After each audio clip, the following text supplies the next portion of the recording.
ये बड़ी खबर इस वक्त सूत्रों के हवाले से सामने आ रही है। बताया जा रहा है बीपीएससी पास शिक्षकों को सक्षमता परीक्षा नहीं देनी होगी। बीपीएससी से चयनित जो शिक्षक हैं उन्हें नई ज्वाइनिंग की कोई बाध्यता नहीं है। नियोजित के रूप में ही मूल स्कूल में वो सेवा अपनी दे सकते हैं। राज्यकर्मी का दर्जा उन्हें उस रूप में ही हासिल हो जाएगा।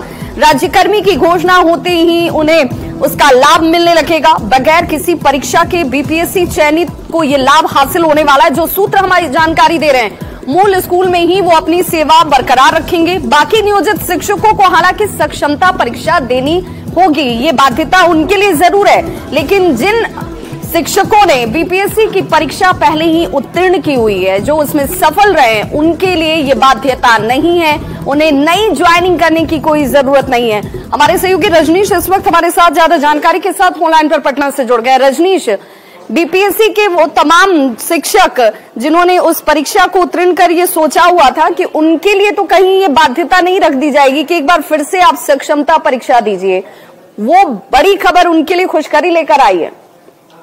देखिए विभाग, जो अभी बीपीएससी चयनित शिक्षक हैं उनमें एक तरह से असमंजस की स्थिति थी कि हम काउंसलिंग कराने के बाद अगर नए स्कूल में नहीं ज्वाइन करते हैं, नए जिले में ज्वाइन नहीं करते हैं तो शिक्षा विभाग कोई कार्रवाई कर सकता है।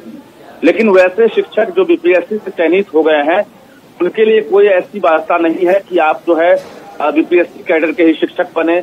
उनके लिए ऐच्छिक कर दिया गया है कि आपकी मर्जी है, यानी आप नियोजित टीचर पद पर भी रह सकते हैं अपने मूल स्कूल में, या फिर अपने जिले जहां आपको अलॉट किए गए वहां आप जाकर ज्वाइन कर सकते हैं।